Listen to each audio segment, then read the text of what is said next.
I want to ask you something. And I want you to answer honestly, not to me, but to yourself. When was the last time your phone rang? And it was your son or your daughter on the other end. Not because you called them first. Not because you sent 3 texts and they finally replied. But because they picked up the phone, dialed your number and said, "Hey Mom," or "Hey Dad, I just wanted to hear your voice." Can you remember? If you're sitting there right now, trying to recall the last time that happened, and it's taking you more than 5 seconds, you already have your answer. Let me tell you about a woman I worked with. Her name was Diane. She was 72 years old. Lovely woman. Sharp mind. Warm heart. 3 children. All grown. All doing well. Diane called her kids every Sunday. Sometimes Wednesday too. She'd check in, ask about the grandkids, share a little news from her week. And every time her children picked up, they talked. They laughed. Everything seemed fine. Then one day, I asked Diane a question she had never considered before. I said, "Diane, what would happen if you just didn't call?" She looked at me like I'd asked her to stop breathing. But she tried it. She put the phone down. She waited. Day 1. Nothing. Day 3. Nothing. Day 7. Silence. Day 11. Her daughter finally called. And the first thing she said was, "Mom, are you okay? I just realized we haven't talked in a while." 11 days. 11 days before anyone noticed. Now, before you feel the sting of that, let me tell you what that number really means. It does not mean her children don't love her. It means something far more fixable than that. It means Diane had unintentionally trained her children that they never had to reach out first, because she always would. That's not a failure of love. That's a failure of pattern. I've spent over 40 years working with families. I specialize in the emotional lives of people over 60. And today, I'm going to give you 5 ways to break this pattern, not with anger, not with guilt, but with quiet, dignified strength.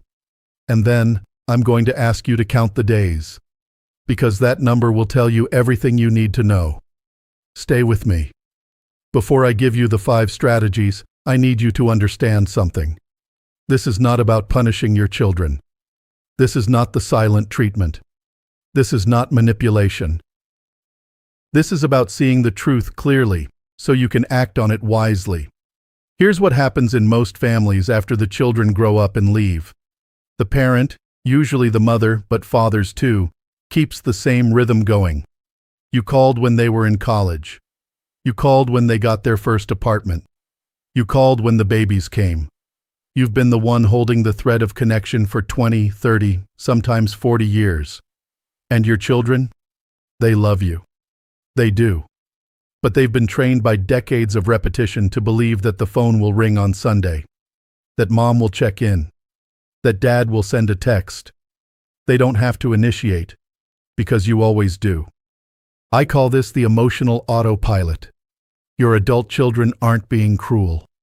Their brains have simply stopped sending the signal that says, "I should call mom today," because that signal has never had to fire. You've been doing it for them, every single time. So when you stop calling, you're not testing their love. Let me say that again. You are not testing their love. You are testing a habit.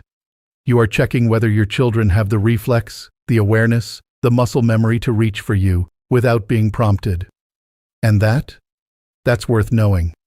Because if the habit isn't there, you can build it. But you can't build what you can't see. So here are 5 things to do before you start counting. Way number 1, the quiet withdrawal. The first step is the simplest and the hardest. You stop calling first. That's it. You put the phone down. You don't send the Sunday text. You don't forward the article. You don't leave the voicemail that says, "Hi honey, just checking in, call me when you get a chance." You stop. But, and this is critical, you stop with peace. Not with rage. Not with bitterness. Not with that tight-jawed silence that screams, "I'm angry and I want you to notice." No. You stop the way a river changes direction, quietly, naturally, without announcing it. Because here's what I've seen in 40 years. When a parent pulls back in anger, the child senses it immediately. And instead of calling, they pull back too. Now you've got two stubborn people sitting on opposite ends of a silent phone, both hurting, both waiting. That's not what we're doing here. We're doing something different. We're creating space. When you remove yourself from the center of the pattern, you leave a gap. And that gap, if you're patient, will make your child suddenly realize something feels off. Something is missing. And they'll reach for the phone. Not because you guilted them into it, but because they genuinely noticed your absence. That's the call worth receiving. One woman told me she wrote a note on her refrigerator. It said, "I am not withdrawing from love. I am making room for love to come back to me." I thought that was beautiful. Way number 2, fill your days first. Let me tell you something uncomfortable. Some of you won't like this. But I've earned the right to say hard things after 40 years. The reason many of you call your children so often is not because you miss them. It's because you're lonely. And there's a difference. Missing someone is a warm ache. It's gentle. It's tender. Loneliness is a hunger. And when you're hungry, you reach for whatever is closest. And for most parents over 60, the closest source of emotional nourishment is their children. But here's the problem. When you call from loneliness, your children can feel it. They hear it in your voice, that slight neediness, that lingering pause before you say goodbye, that reluctance to hang up. And over time, they start to associate your calls not with love, but with obligation, with weight, with guilt. And that makes them less likely to call, not more. So before you stop calling, fill your days. I mean it. Join a book club. Volunteer at the library. Walk with a neighbor every morning. Take a class at the community center. Go to church. Go fishing. Start painting. Start writing. I had a client named Robert, 68 years old, retired engineer, called his daughter every single day, sometimes twice. She loved him, but she was drowning in it. Robert and I worked together, and he started building a life outside of his children. He joined a fishing group. He started a weekly poker night with 3 other retirees. He began reading novels, something he hadn't done in 30 years. 3 weeks after he stopped calling his daughter daily, she called him. And the first thing she said was, "Dad, are you okay? You haven't called. What's going on?" He laughed and said, "I'm great, sweetheart. I've just been busy." And she said something that changed everything. She said, "I kind of miss hearing from you." Do you understand what happened there? When Robert stopped being available out of loneliness, his daughter started wanting him out of genuine desire. That's the shift. That's what we're looking for. When your life is full, a call from your child becomes a cherry on top, not the whole meal. And that changes everything. Way number 3, the last text method. Before you go silent, I want you to send one final message. Just one. Here's what it should sound like. You can adjust the words, but keep the spirit. "Hey, sweetheart. Just thinking about you today. No need to call back. I love you." That's it. Short. Warm. No pressure. No guilt. And then, you stop. Now let me explain why this works. This text does 2 things at once. First, it communicates love clearly and unconditionally. There's no hidden message. No passive-aggressive undertone. No, "I guess I'll just sit here waiting." Second, and this is the strategic part, it puts the ball in their court. You've said your piece. You've expressed warmth. Now, the next move belongs to them. And they know it. This method works because it eliminates the excuse. Your child can't say, "I didn't know Mom wanted to talk." You told them you were thinking of them. If they want to respond, the door is open. If they don't, that tells you something too. But here's what you absolutely must avoid. Do not, I repeat, do not send a message like this. "Well, I haven't heard from you in a while. I guess you're too busy for your old mother." That's not communication. That's a weapon disguised as a sentence. And it will backfire every single time. The moment your child reads guilt in your words, they won't feel motivated to call. They'll feel resentful. And resentment builds walls. It doesn't open doors. So keep it clean. Keep it warm. Send it once. And then, let the silence do its work. Way number 4. Stop being the family news station. This one is going to surprise some of you, because you probably don't even realize you're doing it. Think about the last few times you called your children. How many of those calls included you updating them about other family members? Your brother got a promotion. Your cousin is getting married in October. Aunt Linda had her hip surgery. She's doing fine. Did you hear your sister's little one started kindergarten? Sound familiar? Here's the problem. You have become the central information hub for the entire family. Everyone gets their news from you, which means no one needs to call anyone else, including you. Your children don't call because they already know everything. You've already told them. You've done the emotional labor of keeping everyone connected, and in doing so, you've made yourself replaceable in the communication chain. Here's what I want you to try. The next time something happens in the family, don't broadcast it. Let your sister tell her own news. Let your son find out about his brother's promotion from his brother. Let the family figure out its own communication network without you at the center. I know this feels strange. You've been the switchboard operator for decades. But think about it this way. As long as you are the one passing every message, no one has a reason to pick up the phone and call you directly. You've eliminated the need. When you step back from that role, something interesting happens. People start reaching out to each other and to you because they have to. Because the automatic news feed stopped. And when your daughter calls to ask, "Hey Mom, did you hear about Uncle Jim?" That's a real call. That's an initiated connection. And it came from her. You're not withholding information. You're simply allowing the family to function like a family, where everyone talks to everyone, not just through you. Way number 5. Set a date and mean it. This is the final step, and it takes the most courage. I want you to pick a number. A realistic one. 14 days is what I usually recommend. 2 weeks. Write it down. Circle it on the calendar. Set a quiet reminder on your phone if you need to. And then, wait.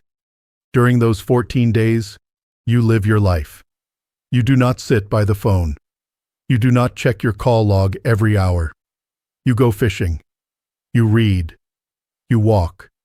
You cook. You laugh with your friends.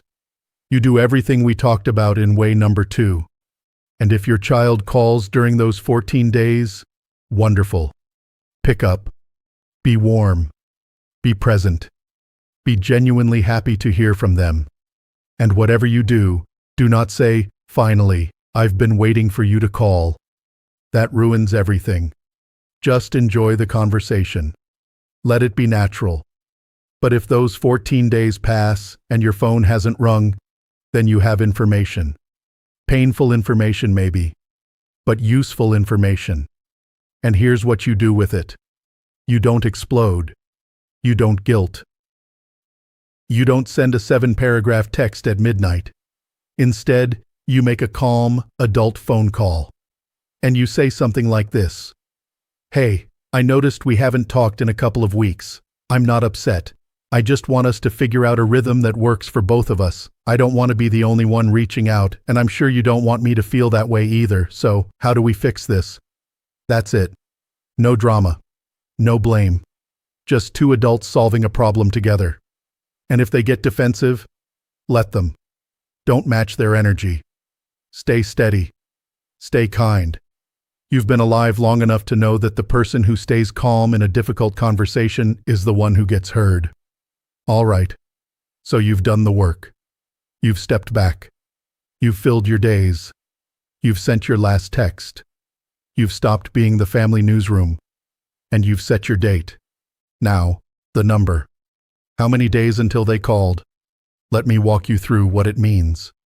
If they called within 1 to 3 days, you're in good shape. Your child has an active instinct to connect with you. That's rare, and it's beautiful. Don't take it for granted. Keep the balance going. Make sure you're not the only one initiating, but know that the bond is strong. 4 to 7 days. This is normal. Your adult child is busy. They have jobs, kids of their own, a mortgage, 100 things pulling at them every hour. A week is a reasonable rhythm. It doesn't mean they don't care. It means life is loud, and you're still in their rotation. That's good. 8 to 14 days. This is where it gets honest. If it took more than a week but less than 2, your child loves you, but you're not in their daily or weekly awareness. You've been doing so much of the reaching out that they haven't built the habit of thinking of you first. This is fixable, but it requires the conversation we talked about in Way 5. 15 to 30 days. This is a warning sign. 2 to 4 weeks of silence means there's a real gap. Not necessarily in love, but in priority. Something has shifted in your relationship, and it needs attention. Maybe it's their schedule. Maybe it's unresolved tension. Maybe it's simply years of you carrying the relationship on your back while they coasted. Whatever it is, it's time to address it directly. And if the conversation feels too hard to have alone, consider a family therapist. There's no shame in that. I've been one for 40 years. And if it's been more than 30 days, I want you to take a deep breath. Because this is painful. But I also want you to know, even this is not a death sentence for your relationship. It means there are deeper issues. Issues that likely go beyond habit. Maybe old wounds. Maybe different values. Maybe a history that was never properly healed. But even here, there is hope. It will take work. Real work. Possibly professional help. But I've seen families come back from years of silence. I've seen 70-year-old mothers reconnect with sons they hadn't spoken to in a decade. It happens. But it starts with knowing where you stand. And one more thing, the number does not measure love. Let me say that louder for the people in the back. The number does not measure how much your child loves you. It measures habit. It measures priority. It measures awareness. And all three of those things can be changed. Love is the foundation. We're just fixing the plumbing. Before I let you go today, I want to share one more thing. And this one might be the hardest to hear. Sometimes, not always, but sometimes, the reason your children don't call is not about them. It's about you. I've sat with hundreds of adult children in my office. People in their 30s, 40s, 50s. And when I ask them, why don't you call your parents more often? Do you know what they say? They don't say, because I don't love them.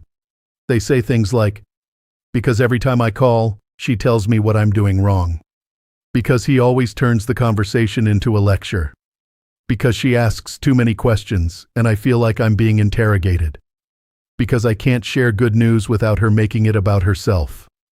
Because talking to him is exhausting. Those words are hard to read. I know. But they're important. Because they point to something that you can actually change. Your children love you. But they may not enjoy talking to you. And those are two very different things. If every phone call ends with you giving unsolicited advice, they'll call less. If every conversation is filled with worry and fear and are you eating enough, and when are you going to the doctor, they'll call less. If they can't share a struggle without you panicking or lecturing, they'll call less. So I want you to ask yourself, honestly, what kind of phone call am I? Am I the call my child looks forward to? Or am I the call they endure? This is not a verdict. This is an invitation to grow. Even at 60, even at 70, even at 85, you can become a better conversationalist. You can learn to listen more and advise less. You can learn to say, that sounds hard, I'm sorry. Instead of, well, you should have done it differently. You can become the call they want to make. And that changes the number. So here's where we land. This is not a game. This is not a test you run to punish your children or prove a point at Thanksgiving dinner. This is the bravest thing you may ever do as a parent, stepping back, standing still, and trusting that the love you poured into them for decades will bring them back to you. You raise them to be independent. You raise them to be strong. You raise them to build their own lives. And they did. That's your success. That's your legacy. But now, it's time to let them prove one more thing. That they don't just fly on their own. They also fly back. So try this. Start this week. Send that last warm text. Fill your days with things that matter. Stop being the switchboard. Set your date. And count. The number won't tell you if you're loved. You are. I promise you, you are. But the number will tell you where you stand. And when you know where you stand, you know where to go next. If this video hit home, and I think for many of you, it did, leave a comment below. Tell me your number. Tell me how many days it took. I read every single comment, and I'll do my best to respond. And if you haven't already, subscribe to Strong Elderly Life. Hit the bell. Because every week, we talk about the things that matter most: your strength, your dignity, your relationships, and your peace of mind. You are not too old to change a pattern. You are not too old to ask for more. And you are certainly not too old to be the kind of person your children can't wait to call. Stay strong. Stay loved. This is Strong Elderly Life. And I'll see you in the next one.